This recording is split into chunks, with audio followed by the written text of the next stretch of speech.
Hi everyone, if you don't know me, my name's Aqasha. Oh, that's me.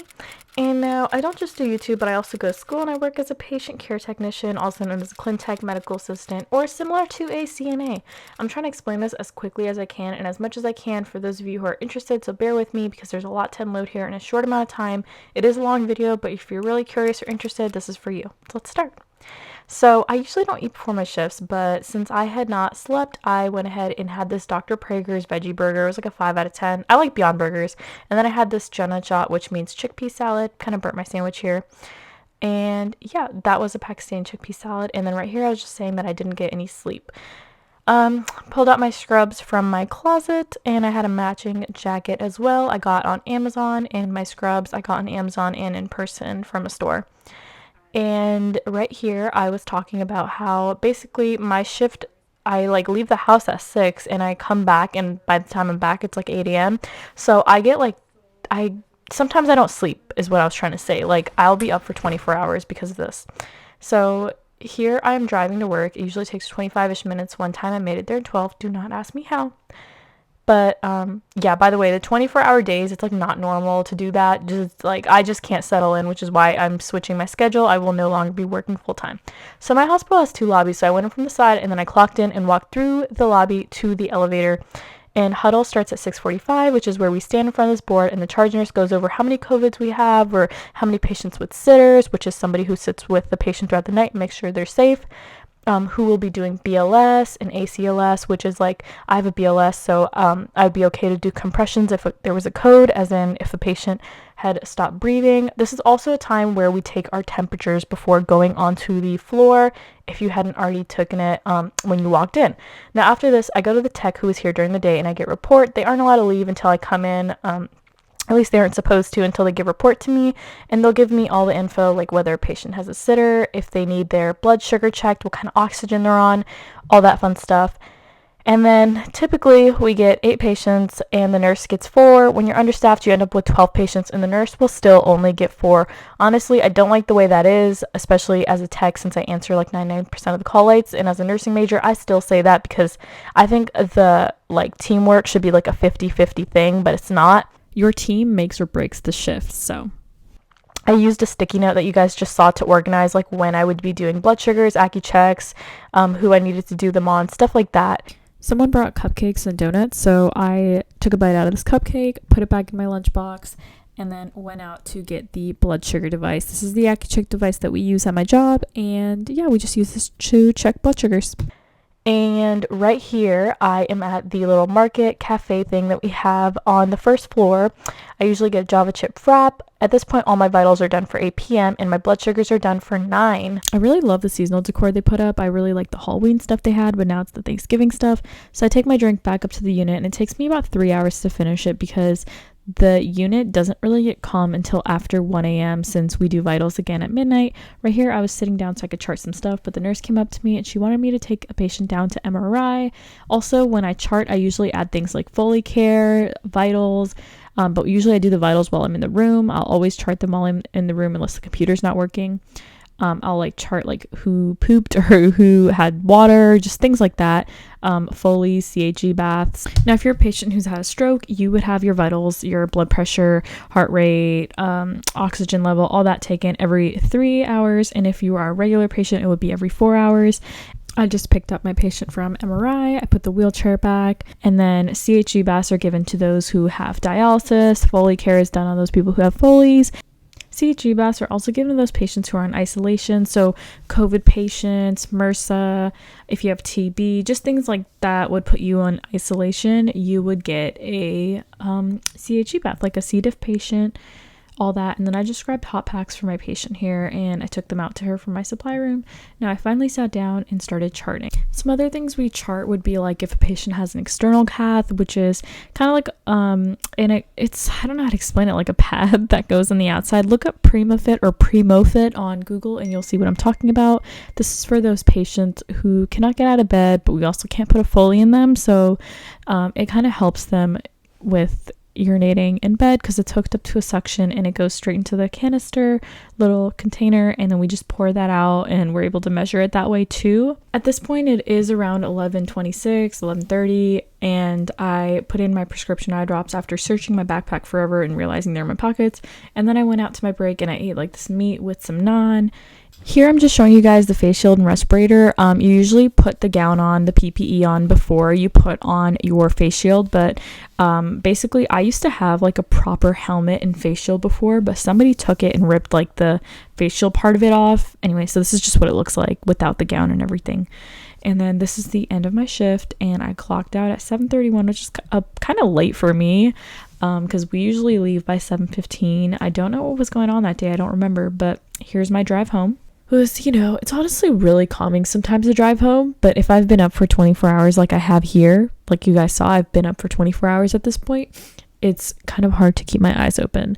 But somehow I manage, like once a week this happens where I just don't get the sleep I need, or I just can't fall asleep during the day and I'm so awake because I slept that night, and then I'm basically awake for 24 hours. Here's my cat. I call her Honey or Kitty. She's so cute, and she follows me and she comes up to me every time I come home from work. I swear she knows when I'm going to work, and she knows when I'm coming home, and she's like really smart girl. So this is me just petting her, cuddling her, and you guys are just seeing the entire routine of my whole week when I am working 5 shifts. So this is like how it goes. Like, you have no social life, you come home, feed your pets, take a shower, brush your teeth, whatever, get to bed, wake up, and you're back again. So here I am just eating some, what is it called? Hummus with some pretzels really quick. I didn't even finish this entire thing. I just had a couple. They were pretty dang yummy. So now it's just time to go back up to my room for the rest of the day, or I would say the rest of the night, because to me this is like my nighttime. This is when I sleep. This is, when I rest up. And my cat, she follows me all the way up there. She is 3 months old here, 3.5 months old here. She's almost 4 months now, so yeah, she just follows me all the way back up, and I usually feed her when I get home anyways, which might be why she likes me so much, but she still follows me regardless, so I think it's really cute. I always use my Apple Watch at work, so when I come home, this is the time for me to charge it. When I first got this, I thought it was supposed to last like forever. This charge, it only holds for 24 hours, I would say, or 12 hours, like 18 hours, I don't know, like 20 hours. Here I was just unboxing the Quip toothbrush because I wanted to make a video on it and test it out. And yeah, this is just me testing out the brush really quick for about 10 seconds. I had also ordered stuff on Amazon that came in, so I went to quickly grab the box as my cat crazily chased me, because when she has her food, she gets hyper like this, as you can see her running around. And I went down, grabbed the box, brought it back up. I got this water bottle that I really, really wanted for work. I have a weird water bottle obsession. If you guys want to see my little collection, let me know. I will make a video on it, and I will show you guys my little collection of water bottles. So here's that water bottle, and you'll see exactly why I like it when you see how it opens and everything. It's just so perfect for my job, you know what I mean? Honestly, I just need an excuse to get it. So then I also got a curling wand, and this is just me feeling what I think was a pimple and then putting some eye drops into my eye again, because we have to do this every 12 hours. They honestly burn so bad. So this is just me waving it out. Next thing on our list of things to do is just go to bed. But once I get in bed, I don't immediately fall asleep. So here's what happens. So basically, I pull the covers back, get into bed. I'm usually freezing because my sheets are cold, but my blanket is warm. Does that make sense? I don't know. And so, okay, get into bed, and then I am so dumb. I start to scroll through Instagram a lot. I don't know what my deal is, but I do this. I check my email. I check all my comments from you guys. I respond to every YouTube comment. And then I set up like a million alarms to wake me up, because one alarm is not enough. One alarm doesn't wake me up, and I hit snooze and I don't wake up. So I set up a bunch, and the first few were like 5 minutes apart, and then the next few were like 3 minutes apart. And here I'm just telling you guys that we just hit 1,400 subs. So thank you guys so much for supporting me and watching me. As always, I really, really, really appreciate it. And right here, I'm finally deciding to sleep. So here's how ugly I look when I wake up. And here's my kitty because she likes to sleep with me. Usually I sleep until it is too late and I have to just get up, get dressed, and go to work. But since I woke up 30 minutes early, I knew I had some time to get some stuff done. So I looked over the railings, saw what my family was doing, and they were eating pizza. So I went ahead, fed my cat, because the last time she ate was when I fed her that morning. My brother was showing me his new desk and the pizza. And then they had like this Philly cheesesteak pizza from Pizza Bullies. I love that place. And my cat came. She wanted to sit in my lap.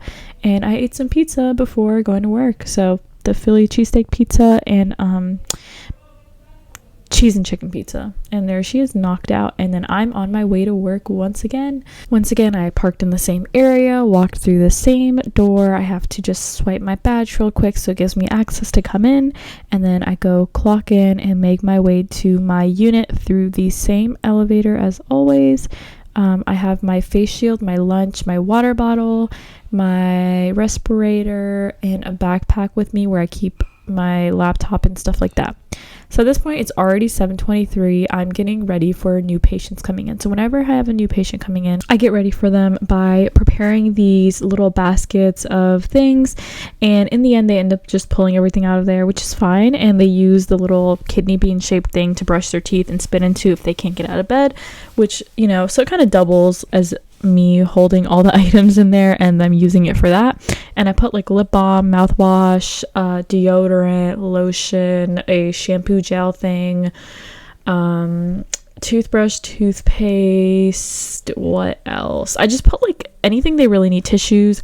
And then I grab a blood pressure cuff, these electrode leads, because I do work on a tele unit where we practically have every person on a tele, so we need these leads to hook them up to the box that monitors their heart rhythm. And I grab a pulse ox, which goes on their finger to check their blood oxygen level. So yeah, then I'm over here just filling out the board before the patient comes in. Obviously, I can't show you guys anything actually regarding the patient because it is like a HIPAA violation if I show you like patient information. So I'm just showing you guys other stuff related to what I do instead of showing you directly somebody. But that's fine because you guys are still learning what the job is about without having to see someone, because that is their privacy.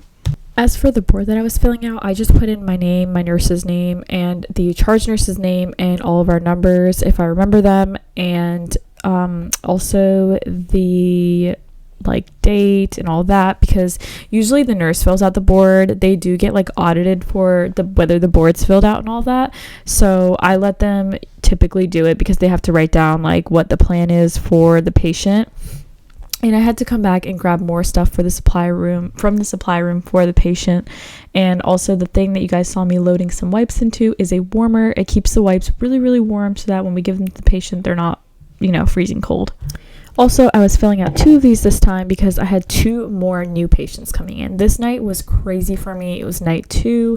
I had a lot of patients who were total cares, so they couldn't get out of bed.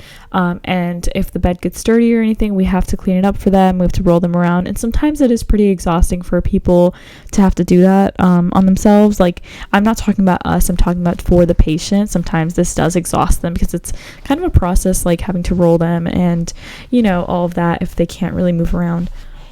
But yeah, this second night I did have 12 patients. So twice this week I had 12 patients working my 5 shifts because we are so understaffed during the nighttime. It seems like people, if one person calls out, you're kind of screwed. It's definitely tougher when you have 12 people if the person you're working with is not helping you out as well.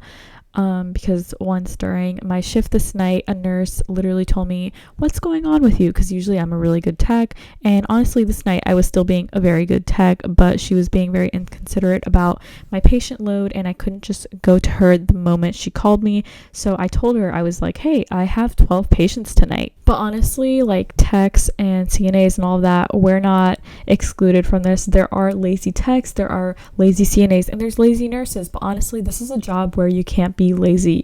You're constantly on your feet. It really starts to hurt when you have this entire row of call lights and you know that the person you're working with is not answering them. So I grabbed this granola bar that I saw here yesterday, and I also got this envelope that has a send track thing in it, which it just tracks me walking around at work, so it knows like what room I'm in case someone's looking for me.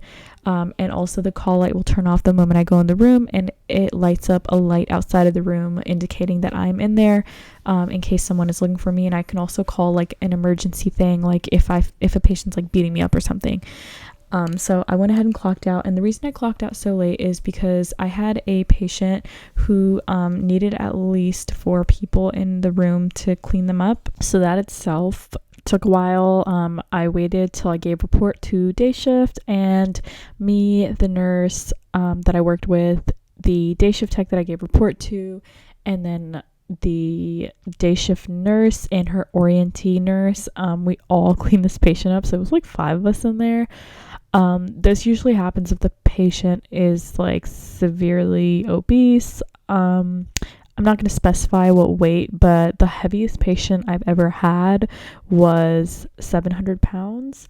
And that took 8 people about to clean up, and we would have 4 people on one side and 4 people on the other, because the way we clean patients is to turn them on their side and then, clean them up and then tuck everything that's under them, and then we'll turn them over, and then the other side will clean them and pull all the dirty stuff out and put new stuff in, and then turn them again to get the new stuff out on the other side, so that there's a completely new like sheet underneath them. Also, this is the benefit bar that I'm eating that was in the break room. It was really, really yummy. I was just showing you guys my nail that's gone. And the latest I've ever left is usually like 7:30 a.m. But this time I left at like 7:40 something, because it just took a while cleaning up and everything. Since this is a very long video, this is just part 1. Come back for part 2 next week, and let me know if you guys enjoyed this and what questions you have. So maybe if I do my voiceover for part 2, I can kind of like redo it to answer some of your burning questions. So let me know what you guys think. Let me know what your questions are, and I hope you guys enjoyed this video. If this is your first video, hit subscribe if you really like this video and this type of channel and these type of videos and content. How many times have I said videos? This is like ridiculous. Anyways, I'll see you guys next week. Thank you guys so much for watching. I really, really, really appreciate you guys so much. This is the little tracking device that I'm holding here. Anyways, I'll see you guys for part 2 next week.